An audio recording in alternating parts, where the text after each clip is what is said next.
እንዲደረግ ይፈልግ ነበርና በአንድ በኩል ስታየው ጥሩ ኦፖርቹኒቲ ነበር ለኔ was a very exciting experience behind the scenes ያሉትን ዲቴሎቹን ወሬዎቹን ምናምን ለመጀመሪያ ጊዜ የሰማሁት የዛኔ ነው እንጂ እንደሌላው ሰው እኔም በቃ ባሪ ይደራሉ ሳያስሮጣሉ ነበር ብዙ እንትን የነበረው የነገር በቃ ትልቅ ነገር ነው የሚሰራ ብዙ ፕላኒንግ አለው ብዙ ኤፈርት ይወጣበታል ምናምን የሚለው በደንብ ሪያላይዝ እንዳደርገው አድርጎኛል እኛም ስንጀምር ከነሱ ማየታችን ኮንፊደንስ ይሰጣል ኢቨንቶች ሲኖሩ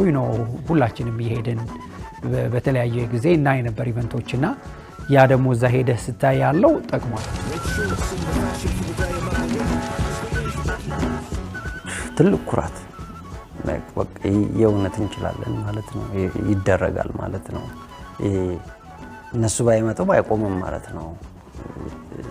የሚለው ስሜት በደንብ ተሰምቶኛል የዛን ጊዜ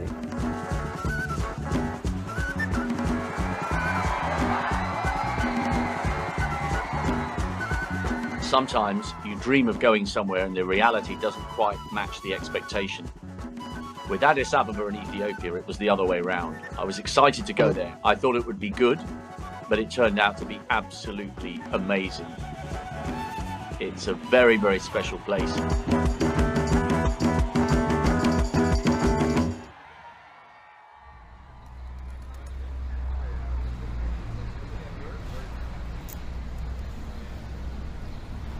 ሚሊኒየም ላይ ሌላ ቻሌንጅ ነበር ምክንያቱም ውድድሩ አንዱ ድምቀት ይሁን ተብሎ ምክንያቱም የታላቁ ሩጫ ትልቅ ድምቀት ነው አንተ ተሳታፊ ተመዝግቡ በቃ ኢትዮጵያ ሚሊኒየም ነው ለስዱ ሩጫውን ምናምን ተብሎ ደዚህ ኦሬዲ ቲኬት ቆርጠዋል ምናምን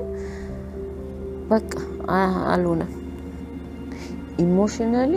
በስራም በጣም ብዙ ነው ዳሜጅ ያለው አልቅሻለሁ ጊዜ እንደ ከዛ ግን በቃ የማዝናኛ ሩጫ ነበረን ሱሉልታ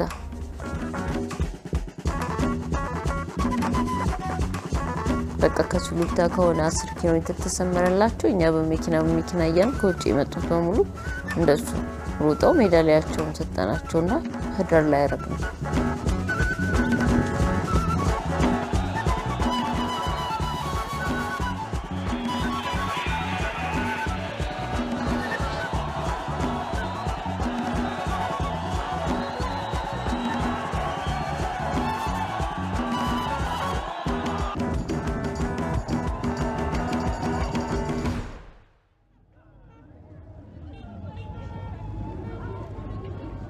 ልክ ሪቻርድ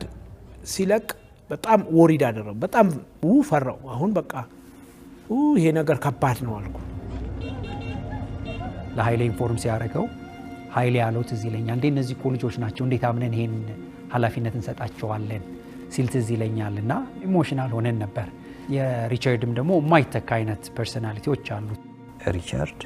100 ባሪየር መደርደር ካለብን የመጀመሪያውን እሱ ነው የሚያስቀምጠው እንጂ ቁጭ ብሎ ወይም ሱፉን ለብሶ ምናምን እነዚህን 100 ባሪየሮች እዛ ጋር ደርድሩ ብሎ አይቼው አላውቅም ሪቻርድ ችግር የለ ይላል ያው አማርኛ ትንሽ ምን ማጥፍራ ምናምን ኖ ወሪ ምናምን አለ ኤርሚያስ ገባ ያዘው ኤርሚያስ አስቀጠለው ያኔ ሲጀምር ግሬት ራን ስፖርትን አዘ ቢዝነስ መጠቀም አይቻልም ነበር ስለዚህ የነበረው ኦፕሽን ነን ፕሮፊት ማድረግ ነው ግን ሞዴላችን የቢዝነስ ሞዴል ነበር It was modeled on successful event management companies in the western world ስፖንሰርሺፕ ኢንካሞችን ሰበስባለን ከዛ ኦዲት ተደርጎ ይቀመጣልና ትንሽ ገንዘቧ ስትጠራቀም ፍትህ ሚኒስቴር መጣና ገንዘባችሁ የሰፋ ነው ብዙ የበጎ አድራጎት ስራ ስሩ አለን ካልሆነም ደግሞ ወደ ቢዝነስ መሄድ I was speaking with Ermias and Dagi and other people who were going to take the organisation forward. That was what they wanted to do, and I think it was important that they were going to do that. In making that transition from a not-for-profit to a commercial, we actually had to hand back to the government nearly all of our financial reserves. ያለው ቀሪ ገንዘብ ሀብቱ ምኑ ለተባለ ለተፈደሬሽን ነው ፈሰስ ይሆናል ግን ያው ሚዲያ ላይ ነበረው እንትን ብዙ ጫጫታ ነበረውና መግለጫ እስከ መስጠት ድረስ የደረስንበት ነበር Again we can look back and say well that they did it and they managed that process very well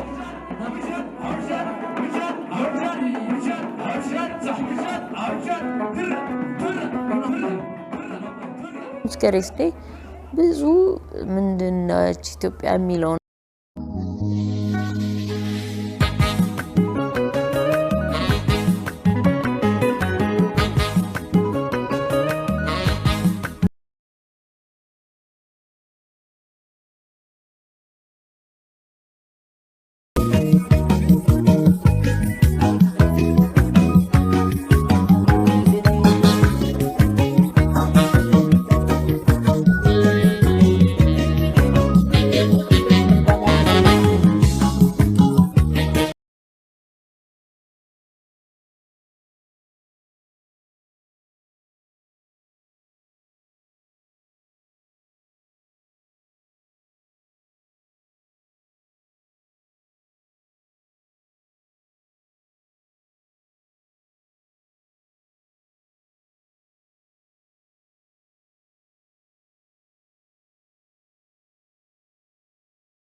Yeah.